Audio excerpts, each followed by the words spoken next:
I am responding to Anthony Boatswain posting on social media.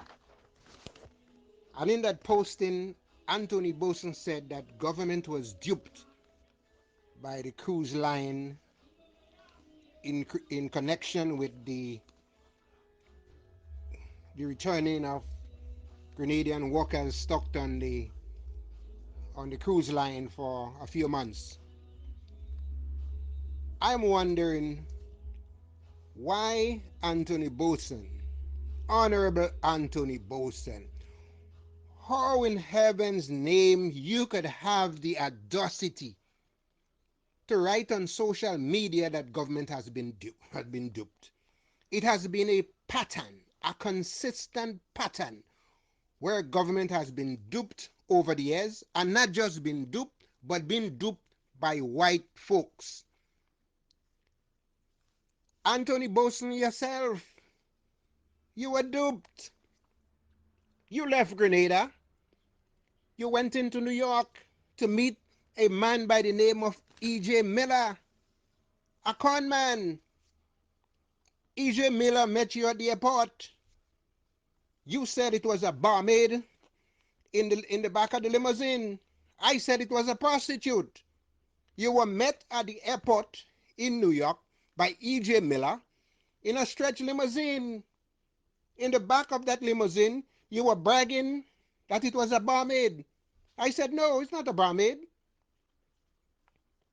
You brag about E.J. Miller escorting you to your hotel room in a bathroom with gold faucets. And remember me telling you all that glitter is not gold? And what happened after this? You came back to Grenada, and in the Parliament of Grenada, you move a bill to guarantee $36 million to a con man, E.J. Miller. And in addition to that, you gave E.J. Miller the whole of Mount Hartman. Not one penny was paid. And what, and what was the result of that? The Grenadian people had to buy back what was theirs from E.J. Miller at a cost to the taxpayers. Let's talk about duped. Van Brink, another con man, came into Grenada. According to the laws, he was supposed to deposit $2 million in the treasury for starting off his fictitious offshore banks. He gave Dr. Mitchell, as Minister of Finance, a copy of a gem, a false gem, something that never existed. We got duped again. Steve Altman got thousands in concessions, say, coming and set up hotels. And what did he set up? He brought in sex toys to sell for the Grenadian people. We've been duped again. Another white man, Colin Imbert, a white Trinidadian. We gave him the stadium for $1. And you piloted another bill. In that bill, you said that the stadium would not cost the Grenadian people one black penny. We got duped. Less than 8 months later, government went back to Parliament, borrowed 100 million US dollars to pay for a stadium that you told the Grenadian people would not cost us one black penny. Remember, Boatswain? We were duped again. Stadium collapsed before the wooden houses in Dabo that was sitting on 4 telephone posts. Stadium collapsed. We borrowed another 35 million from the Taiwanese for that same stadium that you said would not cost the Grenadian people one black penny. We were duped. Not by the Taiwanese. We were duped by Colin Imbert, a white Trinidadian. Let's talk about being duped. Livera project. We took your fellow St. Patrick citizen, Mr. Williams. We took his lands from Livera and we gave it to a white man. And in addition to giving him Mr. Williams' lands and hundreds of acres of lands in Livera, we guaranteed monies for that project, a project we were duped by again. That formed part of our national debt. Let's go on, Mr. Boatswain, because you seem to be you seem to have regained consciousness about being duped. Recently, recently, we were duped by another white man.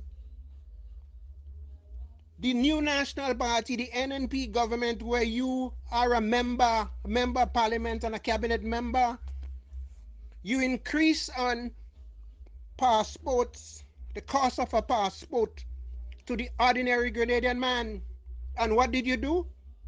You took the passports and you give it to a white man, another white man, to sell. He sold the passports and he made $52 million. And he said he was going to set up a shrimp farm in Victoria. Did the shrimp farm ever materialize? We were duped, bosun. Let's talk about being duped. You piloted another bill, the call center, you remember? Where Dr. Mitchell plucked out $18 million from the treasury and stuffed it down the pockets of his auntie children. And you were there when he said, Mr. Speaker, that money would be repaid starting in March. We were duped. And not only that, after Dr. Mitchell auntie children bust the call center, government took $4 million from cable and wireless dividend, bosun. We were duped too. We were duped then. And that $4 million went to pay for telephone bills that Dr. Mitchell auntie children left behind, unpaid. Mr. Bosun, let's talk about being duped. After we were duped over $22 million by Dr. Mitchell's auntie children, we end up with another con man, Lev Model, a man fresh from federal prison in the United States for embezzlement and fraud. We place call center in his hands and we pump in more money into call center, Mr. Anthony Boson. Quite recently again, we were duped. Sheldon Scott, look at how much money he raked up at a cost to the taxpayers. I can count that much. You and Dr. Mitchell have your PhD in mathematics and economics. I cannot add these figures, but I can put them out. $22 million for Dr. Mitchell auntie children in call center. We were duped. $100 million for a stadium that collapsed in the first instance, where we say it wouldn't cost the Grenadian people one black penny. We were duped. Another 35 million US we borrowed from the Taiwanese for the same stadium that wouldn't cost taxpayers one penny. We were duped. $35 million for Mount Hartman, US dollars for Mount Hartman, by E.J. Miller, the man that put you up in the hotel, the man that picked you up at the airport with the barmaid in the back of the stretch limousine and took you to the hotel with the golden faucet. $35 million we lost with him. So don't come on social media today and talking about the cruise ship duped the government of Grenada in not paying for expenses for our few cruise ship workers that were stranded at sea. Come again, Bosun. Not every Grenadian you could put that hook in their mouths. Remember, there are those of us whose eyes are still wide open and hoping and praying that our message will get to the Grenadian people so that one day they will open up their eyes and recognize that the economic crisis that we're in today, almost $1 billion EC dollars that we're paying back today, is going to pay back senseless guarantees, whether it was the Mount Hartman, Livera, call center, the shrimp farm in St. Mark's, and another $18 million in the aborted poultry farm in St. Mark's. Those are monies that the Grenadian people was duped, and it costing them severely, because today, at a time when we are facing a double crisis with the coronavirus and and the economic crisis, we now have to think about how we're going to pay back all of these unnecessary debts. And if you don't believe me, ladies and gentlemen, you could ask my brother Chester Humphrey. Myself and Chester Humphrey sat at the Public Accounts Committee and we itemize all of these unnecessary debts that was incurred by Dr. Mitchell and Anthony Boson, reckless borrowing and guaranteeing. The records are there, Boson. So stop your nonsense about talking about government dupe. It has become a pattern where this government has duped and the people of Grenada are made to pay the cost.